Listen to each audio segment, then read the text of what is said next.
Welcome to Star Achievers. Today we are here to discuss lac of Ron. क्या discuss करेंगे हम? Lac operon. Lac operon को study करने से पहले हम कुछ इंपॉर्टेंट पॉइंट डिस्कस कर लेते हैं. ये हमें पता है कि लैक ऑफ रॉन किस में होता है? प्रोकैरियोट्स में. जो प्रोकैरियोट होते हैं उनमें, जो प्रोकैरियोटिक ऑर्गेनिज्म होते हैं उनमें एंजाइम दो तरह से बनते हैं. तो जो प्रोकैरियोटिक ऑर्गेनिज्म है उनमें एंजाइम दो तरह से बन सकते हैं. कौन कौन से? एक अनरेगुलेटेड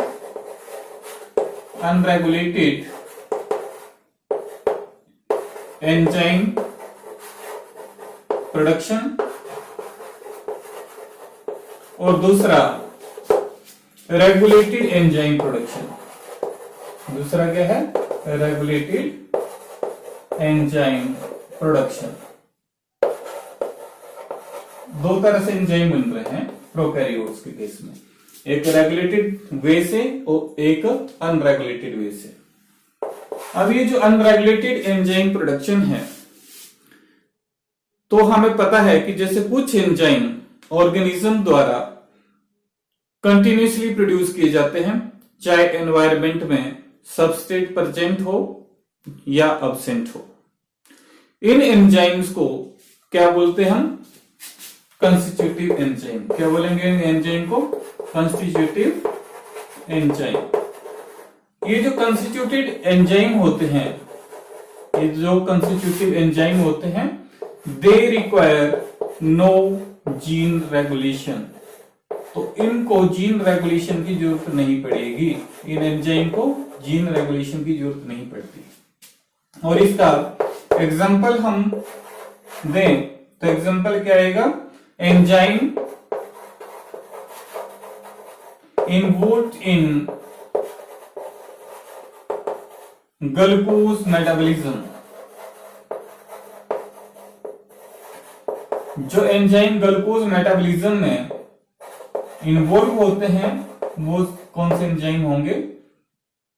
कंस्टिट्यूटिव एंजाइम. तो इसमें दैट इज ग्लूकोज मेटाबॉलिज्म को क्या बोलते हैं हम? ग्लाइकोलिसिस. जो एंजाइम ग्लाइकोलिसिस में इन्वॉल्व होते हैं वो कौन से रहेंगे? कंस्टिट्यूटिव एंजाइम होते हैं. अब दूसरा, अब हम डिस्कस करें रेगुलेटेड एंजाइम प्रोडक्शन की. ये जो रेगुलेटेड एंजाइम होते हैं वो स्पेसिफिक कंडीशन में ही बनते हैं. कब बनेंगे ये? स्पेसिफिक कंडीशन में ही ये एंजाइम बनेंगे. और इन एंजाइम को बनाने के लिए क्या जरूरत पड़ती है? जीन रेगुलेशन की जरूरत पड़ती है. तो इनकी प्रोडक्शन के लिए किसकी जरूरत पड़ती है? Gene regulation. किसकी जरूरत पड़ रही है इसमें? जीन रेगुलेशन की. अब इसमें हम एग्जांपल करें तो जैसे हमारे पास जो लेस कॉमन शुगर होती है, जैसे लेस कॉमन शुगर कौन सी है हमारे पास? Lactose, arabinose, गलैक्टोज. जब ये शुगर जो है एनवायरमेंट में ये प्रेजेंट होगी तो क्या होगी? जो जीन है वो पर्टिकुलर एंजाइम सिंथेसाइज करेगी. तो उसको क्या बोलेंगे हम? रेगुलेटेड एंजाइम प्रोडक्शन बोल देते हैं. अब इसमें ये जो रेगुलेटेड एंजाइम प्रोडक्शन होती है ये हमारे पास दो तरह की रहेगी. कौन कौन सी रहेगी? एक रहेगी हमारे पास इंड्यूसिबल और दूसरी क्या रहेगी? रिप्रेसिबल. इंड्यूसिबल एंजाइम प्रोडक्शन और दूसरी रिप्रेसिबल एंजाइम प्रोडक्शन. अब ये कैसे होती है इसको हम डिस्कस करेंगे. तो इसको हम डिस्कस करते हैं.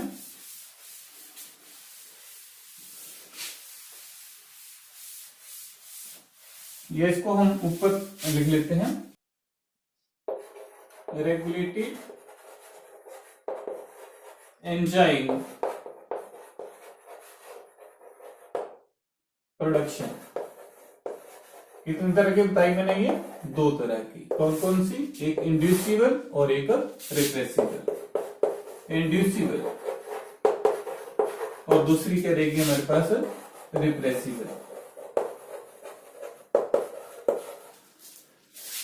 अब हम बात करें इंड्यूसिबल एंजाइम प्रोडक्शन की। किसकी बात करें हम? इंड्यूसिबल एंजाइम प्रोडक्शन की। ये जो इंड्यूसिबल एंजाइम है तभी बनते हैं जब एनवायरनमेंट में सबस्ट्रेट प्रेजेंट होता है। ध्यान रखना ये डिफरेंस। ये कब बनेगा इंड्यूसिबल एंजाइम? जब एनवायरनमेंट में सबस्ट्रेट प्रेजेंट होता है। तो इंड्यूसिबल एंजाइम कब बनेंगे? जब एनवायरनमेंट में क्या प्रेजेंट हो? सबस्ट्रेट। सबस्ट्रेट प्रेजेंट होगा तभी हमारे पास इंड्यूसिबल एंजाइम बनेंगे। तो इसको हम क्या बोल देते हैं? नेगेटिव जीन एक्सप्रेशन भी बोल देते हैं। क्या बोलेंगे इसको हम? Negative gene expression. क्या बोलेंगे? Negative gene expression. अब ये जो नेगेटिव जीन एक्सप्रेशन है, it is what? It is one in which the gene remain non-expressed unless and until they are induced to do so। जो नेगेटिव जीन एक्सप्रेशन या negative gene expression को हम कैसे define कर सकते हैं? It is the one in which the gene remain non expressed unless and until they are induced to do so. अब ये जो रिप्रेसिबल एंजाइम प्रोडक्शन है वो कैसे होती है? रिप्रेसिबल एंजाइम की जो प्रोडक्शन होती है वो किस तरह से होती है, इसको अब हम समझते हैं। अब यहां पे कुछ एंजाइम नॉर्मली सेल्स में प्रेजेंट रहेंगे, परंतु जब उनके एंड प्रोडक्ट की सेल में कंसंट्रेशन ज्यादा हो जाती है या बढ़ जाती है, तब वो बनना बंद हो जाते हैं। अब मैं क्या बता रहा हूं कि कुछ जो एंजाइम है वो ऑलरेडी सेल में प्रेजेंट होते हैं। जब उनके एंड प्रोडक्ट की जो एंड प्रोडक्ट होता है, उनके एंड प्रोडक्ट की कंसंट्रेशन ज्यादा हो जाती है, तब उनका बनना क्या हो जाता है? बंद हो जाता है। तो उनका बनना जो है वो बंद हो जाएगा। जब एंड प्रोडक्ट की कंसंट्रेशन ज्यादा हुई तो उन एंजाइम का बनना बंद हो जाता है। तो उसको क्या बोलेंगे हम? रिप्रेसिबल एंजाइम या रिप्रेसिबल मैकेनिज्म। समझा की बात? तो इस तरह के एंजाइम को क्या बोलेंगे हम? Repressible enzyme. अब इस एंड प्रोडक्ट को क्या बोलते हैं हम? ये जो एंड प्रोडक्ट बना इसको क्या बोलते हैं हम? को रिप्रेसर। क्या बोलेंगे इसको? को रिप्रेसर। अब जो हमारे पास जो रेगुलेटरी जीन है वो क्या बनाएगी? रेगुलेटरी जीन क्या बनाती है? अपो रिप्रेशर बनाती है। रेगुलेटरी जीन क्या बनाएगी? अपो रिप्रेशर। क्या बना रही है? अपो रिप्रेशर।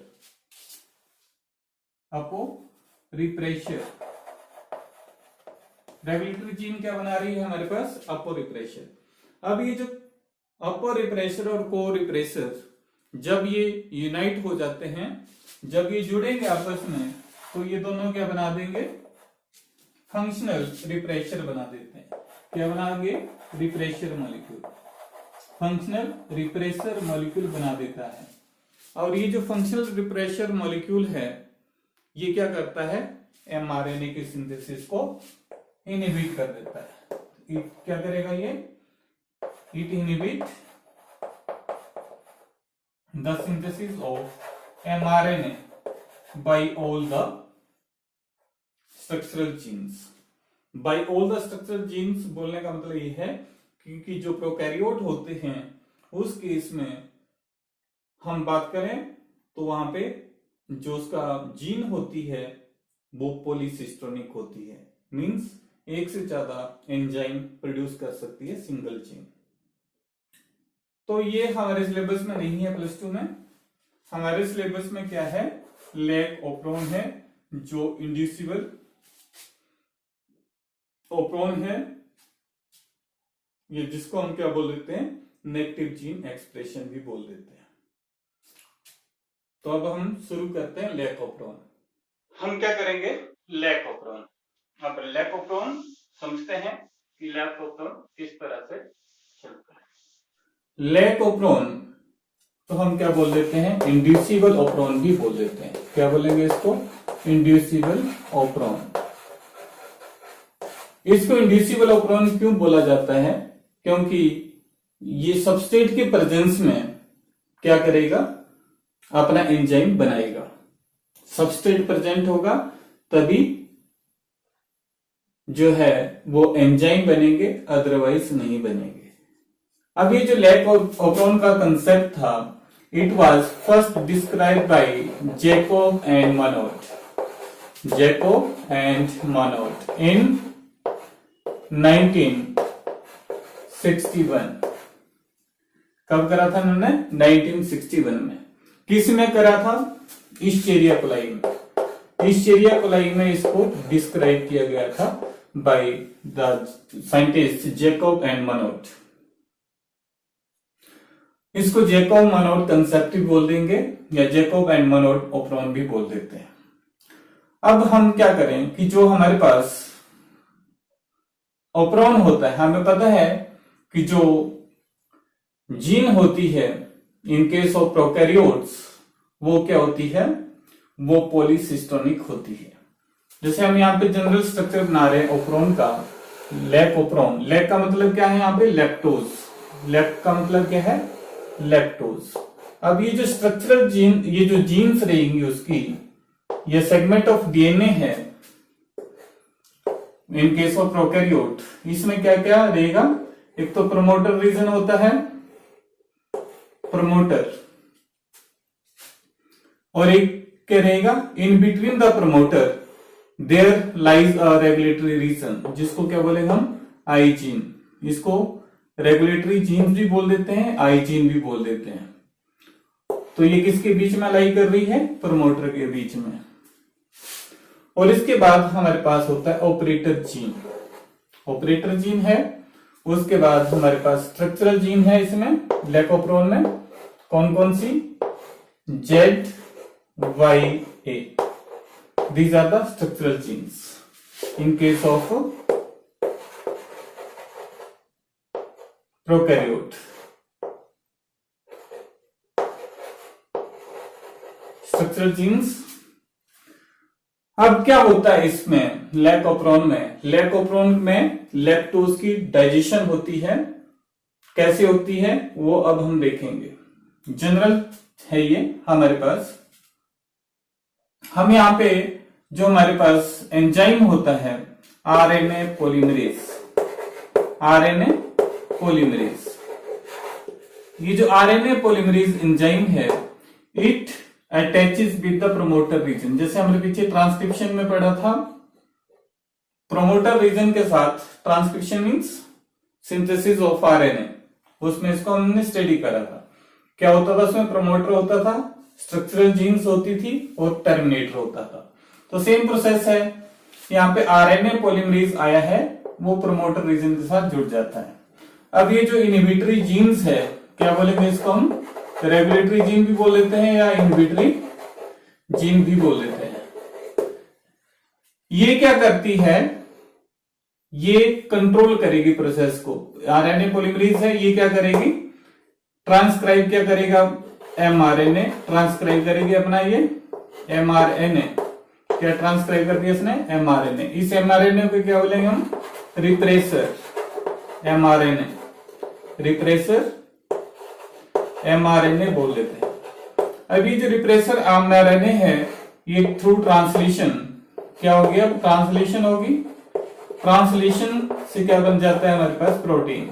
तो यहाँ पे जो प्रोटीन बनेगी, उस प्रोटीन को क्या बोल रहे हैं हम, रिप्रेसर प्रोटीन। क्या बोल रहे हैं उसको, रिप्रेसर प्रोटीन। अब ये जो रिप्रेसर प्रोटीन होती है इसके दो पार्ट होते हैं, एक होता है हेड और एक होता है इसका ग्रूव। ये जो हेड होता है, ये हेड है, ये हेड क्या करेगा और ये क्या है groove. Groove is the site for attachment of inducer and head is the site through which this repressor protein bind with the operator। ये हेड के साथ ऑपरेटर के साथ जुड़ती है और ग्रुप के साथ इंड्यूसर के साथ जुड़ती है। अगर इन द अब्सेंस ऑफ, हम पहली कंडीशन लें, अगर सराउंडिंग में लैक्टोज प्रेजेंट नहीं है, पहला क्या बात करी हमने कंडीशन, अगर सराउंडिंग में लैक्टोज प्रेजेंट नहीं है तो क्या करेगा, ये जो रिप्रेसर प्रोटीन है ये जाएगी और अपने हेड रीजन के साथ इस ऑपरेटर के साथ जुड़ जाती है। ऑपरेटर के साथ जुड़ जाएगी तो ये जो आरएनए पॉलीमरेज जो एंजाइम प्रमोटर के साथ जुड़ा है ये फर्दर मूव नहीं करेगा, क्योंकि इसकी मूवमेंट जरूरी है ट्रांसक्रिप्शन के लिए through the segment of this particular DNA segment या through this particular gene segment. तो इसका मूव करना जरूरी है फॉर ट्रांसक्रिप्शन के लिए। तब तक वो टर्मिनेटर पे आएगा तब वो वहां पे ये ट्रांसक्रिप्शन हो चुकी होती है, तो मूव नहीं करेगा ये प्रमोटर रीजन से आरएनए पॉलीमरेज एंजाइम, और ट्रांसक्रिप्शन भी नहीं होगी। ट्रांसक्रिप्शन नहीं होगी तो ट्रांसलेशन भी नहीं होगी, ट्रांसलेशन नहीं होगी तो एंजाइम भी नहीं बनेंगे। तो in the absence of lactose क्या होगा, ये lac operon it remain switch off, तो क्या रहेगा, ये स्विच ऑफ रहता है। सेकेंड कंडीशन की बात करें हम, अगर सराउंडिंग में ये जो लैक्टोज है ये प्रेजेंट है, सेकेंड कंडीशन, अगर ये अब्सेंट है, अब्सेंट होगा तो क्या रहेगा, ये स्विच ऑफ रहेगा, स्विच ऑफ रहेगा। अगर ये प्रेजेंट है तो प्रेजेंट होगा तो क्या होगा, ये बीटा ग्लैक्टोज ये जो लैक्टोज है ये क्या करेगा, it enter into the bacterial cell या prokaryotic cell and with the help of enzyme beta galactosidase, beta galactosidase जो ट्रेस अमाउंट वहां पे अभी प्रेजेंट है सेल में, beta galactosidase it get converted into allolactose. किसमें कन्वर्ट हो जाएगा, ये एलोलैक्टोज में, एलोलैक्टोज में कन्वर्ट हो गया। अब ये क्या होता है, यहां पे हम बात करें सिंपल, ये जो लैक्टोज और एलोलैक्टोज में क्या डिफरेंस है, थोड़ा सा डिफरेंस है। Lactose is what, it is again the disaccharide, allolactose भी क्या है, डाइसैकराइड है, और इसके जो शुगर जो मोनो शुगर होती है दोनों सेम होती है, मींस ग्लैक्टोज एंड ग्लूकोज। पर यहां पे जो लिंकेज रहेगा it is beta 1,4 glycosidic linkage के साथ ग्लैक्टोज, ग्लाइकोसिडिक लिंकेज होगा इसमें beta 1,4 glycosidic linkage in case of lactose. जो लैक्टोज और जो ग्लूकोज और ग्लैक्टोज की सब यूनिट होगी उसमें बीटा 1,4 ग्लाइकोसिडिक लिंकेज है। इन केस ऑफ एलोलैक्टोज वहां पे जो लिंक बॉन्ड बन रहा है वो क्या है, बीटा 1,6 ग्लाइकोसिडिक लिंकेज। किसके साथ जुड़ा हुआ है, बीटा 1,4 ग्लाइकोसिडिक लिंकेज के साथ, 1,6 नॉट 1,4, एलोलैक्टोज है वो 1,6 ग्लाइकोसिडिक लिंकेज के साथ जुड़ा हुआ है, और इन दोनों की मोनोमर यूनिट सेम होती है। कौन सी, glucose and galactose, glucose and galactose जो बीटा फॉर्म में रहेंगे वो रहेंगे। अब ये क्या करता है, ये जो एलोलैक्टोज है ये जो रिप्रेसर प्रोटीन है, रिप्रेसर प्रोटीन के ग्रुप के साथ ही अटैच हो जाता है और ये इसको रिप्रेसर प्रोटीन को इनएक्टिव कर देता है, इनएक्टिव स्टेट में लेके जाएगा। जब ये इनएक्टिव हो गया तो यहाँ पे ऑपरेटर के साथ ये नहीं जुड़ेगी रिप्रेसर प्रोटीन। अब क्या करेगा, हमारा जो आरएनए पॉलीमरेज है वो थ्रू दिस सेगमेंट मूव करेगा and transcribe RNA from this structural gene. यहां पे Z क्या करेगा, Z की ट्रांसक्रिप्शन होगी तो ये भी क्या करेगा, Z जीन अपना mRNA बनाएगी। क्या बनाएगी, अपना mRNA बनाएगी। Y जीन भी क्या करेगी, अपना mRNA बनाएगी। और A जो स्ट्रक्चरल जीन है वो भी क्या कर रही है, अपना mRNA बनाएगी। और उसके बाद mRNA से क्या बनेगा, इनका ट्रांसलेशन से, यहां पे ट्रांसक्रिप्शन हुई है, सभी में ट्रांसक्रिप्शन है। अब यहां पे क्या होगी, ट्रांसलेशन, ट्रांसलेशन होगी। ट्रांसलेशन से क्या बन जाएगा, प्रोटीन। प्रोटीन कौन सी बनेगी इनकी, एंजाइम, या प्रोटीन की जगह में सीधा एंजाइम ही लिख देता हूं यहां पे। प्रोटीन ही क्या होती है, एंजाइम्स। जो एंजाइम्स होते हैं हमने पढ़ा है, all enzymes are proteins but all proteins are not enzyme. यहां पे जो प्रोटीन बन रही है वो एंजाइम में कन्वर्ट हो जाती है।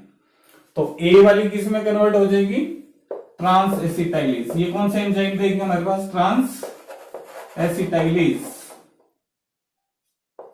ट्रांस एसिटाइलेज एंजाइम देगी। और ये जो वाई जीन है ये एम प्रोटीन देगी, या इसको क्या बोलेगा हम, परमीज। परमीज एंजाइम प्रोड्यूस करेगी। और जेड जो स्ट्रक्चरल जीन है it gives beta galactosidase. Beta galactosidase ये एंजाइम इससे प्रोड्यूस होगा। अब हम बात करें इनके फंक्शन की, ये काम कैसे करता है। क्योंकि जब सबस्ट्रेट अवेलेबल है हमारे पास लैक्टोज, तो उसकी ब्रेकडाउन कैसे करता है एनर्जी प्रोडक्शन के लिए। ये जो ट्रांस एसिटाइलेज एंजाइम है इसका फंक्शन अननोन है। अगर हम इसको विट्रो कल्चर में भी, विट्रो कल्चर में इसको कल्चर किया जाए इश्चेरिया कोलाइज को, तो अगर हम इसको इनएक्टिव रखते हैं स्ट्रक्चरल जीन्स को, तब भी लैक्टोप्रेन जो है वो ऑपरेट होता है। इनके लैक्टोज की digestion in the absence of structural gene A भी होती है। तो इसीलिए अभी तक इसका फंक्शन नहीं क्लियर नहीं है कि ट्रांस एसिटाइलेज क्या काम करता है। जो परमीज है ये क्या करेगा, ये जो लैक्टोज है सराउंडिंग में जो बाहर है, इसकी एंट्री को क्या करता है, ये फास्ट कर देता है इनसाइड द सेल। जैसे हमारे पास यहाँ पे लैक्टोज पड़ा हुआ है, ये लैक्टोज है, लैक्टोज को क्या करेगा, इसकी एंट्री को ये जल्दी जल्दी अंदर लेके आएगा, परमिट करेगा इसकी एंट्री को। And with the help of this beta galactosidase, अब इस लैक्टोज में कौन सा एंजाइम एक्ट कर रहा है, बीटा गैलेक्टोसाइडेज एंजाइम एक्ट करेगा। And it break this glucose into, किसमें करेगा, ग्लैक्टोज जो इसकी मोनोशुगर है, ग्लैक्टोज एंड ग्लूकोज, किसमें, ग्लैक्टोज एंड ग्लूकोज में कन्वर्ट कर देगा। सिंपल है।